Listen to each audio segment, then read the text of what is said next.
Assalamualaikum warahmatullahi wabarakatuh. Minta waktunya sebentar, Ibu Kepala Puskesmas Sukaraja, saya Yusati, mahasiswi Magister Administrasi Pabrik Universitas Bengkulu yang ingin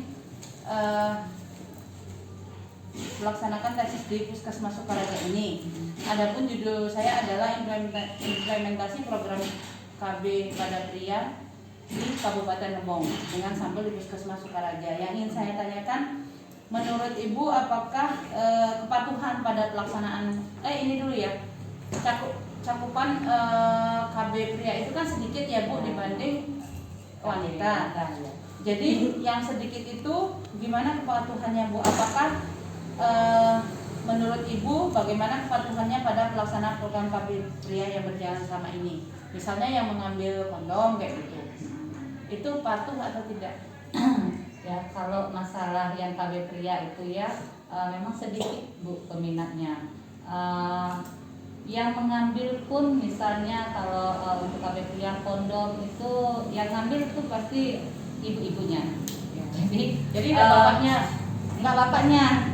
Nah, itu salah satu penyebab yang kita bisa katakan itu masih tabunya masyarakat tentang masalah KB pria itu.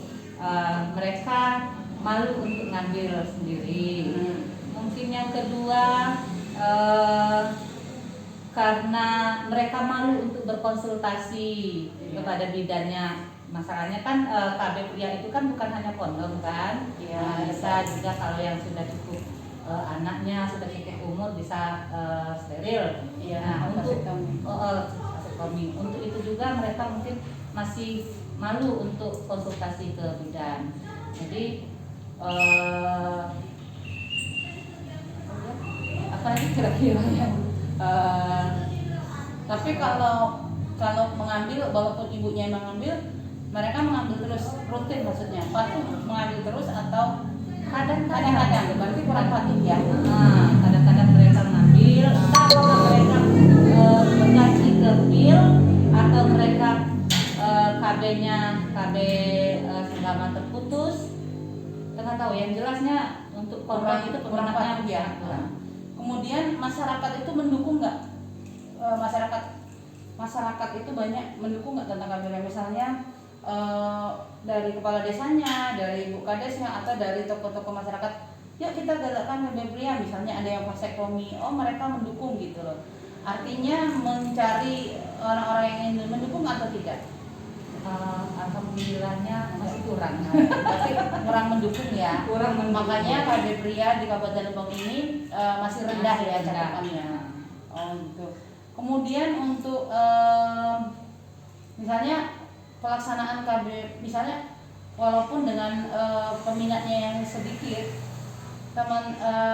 pelaksanaan KB pria misalnya, kita mau melakukan KB pria tentang vasektomi di ini, tapi berjalan lancar atau tidak? Ya, alhamdulillah selama ini yang mau ber-KB vasektomi itu berjalan lancar. Nah, ya. Sebelumnya kalau memang itu berminat, ada minatnya, bapak-bapak itu mau vasektomi, kami pertemukan dulu ke pasien yang sudah vasektomi. Nanti mereka sama-sama teriakan, mungkin bisa ngobrol yang selama ini dianggap tabu, yang ketakutan keperkasaannya berkurang. Salah satunya mungkin bisa saling share dulu, saling bertukar pikiran, bertukar pengalaman. Jadi biar memperkuat mereka bisa mau di vasektomi. Oke. Terus hambatan atau kendala. Apakah ada masalah atau hambatan dalam pelaksanaan program KB pria ini? Mau dilaksanakan nih, ada hambatannya. Kenapa kok cakupannya sedikit? Apakah ada hambatan atau ada kendala? Yang hambatannya hambatan dan masalah ya untuk pelaksanaan program KB. Hambatannya mungkin karena kita KB itu tidak bisa kirim satu orang. Jadi menunggu beberapa orang dulu, sedangkan harus dilaksanakan di provinsi ya. Sedangkan peminatnya kan kurang. Jadi kalau ada satu yang mau steril harus nunggu dulu yang lainnya. Jadi berapa orang Bu? Kalau nggak salah saya itu 3 ya. 5 kalau perempuan. Kalau perempuan itu 5 harus orang. Ah, Tapi kalau yang untuk steril untuk ibu-ibu itu untuk tubektomi ya. ya Kalau mereka yang vasektomi untuk laki-laki itu minimal, kalau 5 ibu-ibu 5 orang. Kalau yang vasektomi 5 orang juga ya. 5 orang. 5 orang juga. Takutnya juga udah berubah pikiran ya. Nah, iya. Itu berarti kendalanya. Jadi apa namanya, harapan ini ibu sebagai kepala puskesmas, salah satu kepala puskesmas di Kabupaten Lebong ini, Puskesmas Paragan, harapan untuk pelaksanaan KB pria ini supaya peminatnya banyak, cakupannya hampir sama dengan KB wanita. Apa harapan kepala puskesmas? Harapannya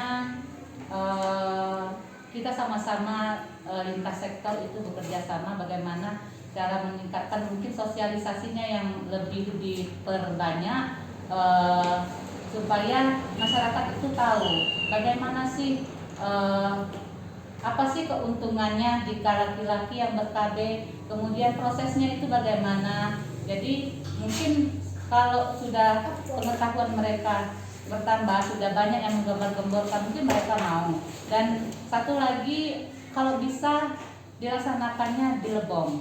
Jadi itu salah satu mengapa mereka berat, karena harus pergi ke provinsi. Gitu. Kalau sudah SDM-nya kita sudah ada di sini, sudah bisa dilaksanakan di sini, mudah-mudahan mungkin minatnya lebih banyak lagi. Oh, baik Ibu. Berarti saya ulang kembali ya. Harapannya mungkin sosialisasi ya, dari lintas program, lintas sektor, dari KB, bina desa, baik puskesmas yang gencar supaya masyarakat bertambah pengetahuannya, supaya mereka meningkat ya, ingin ikut program KB pria ini bisa berjalan dengan baik. Kemudian karena KB pria ini adalah steril vasektomi dilaksanakan di Bengkulu, harapannya bisa dilaksanakan di sini nanti, berarti berkoordinasi dengan BPM BPKB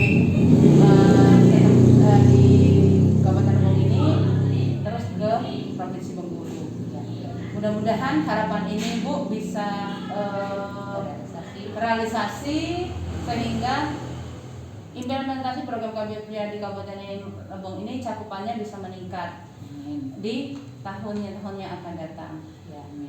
Terima kasih Ibu kesempatannya, informasinya. Semoga dengan adanya penelitian saya ini bisa menjadi menambah wawasan kita ya, gimana gambaran di pelaksanaan KB pria di Kabupaten Lebong, dan selanjutnya bisa peningkatan, insya Allah terjadi peningkatan ya untuk cakupan KB pria di Kabupaten Lebong ini, baik dari itu kondom, vasektomi, kondom dan vasektomi saja ya Bu ya. Itu saja Ibu, saya ucapkan terima kasih. Akhiri wassalamualaikum warahmatullahi wabarakatuh. Waalaikumsalam warahmatullahi wabarakatuh.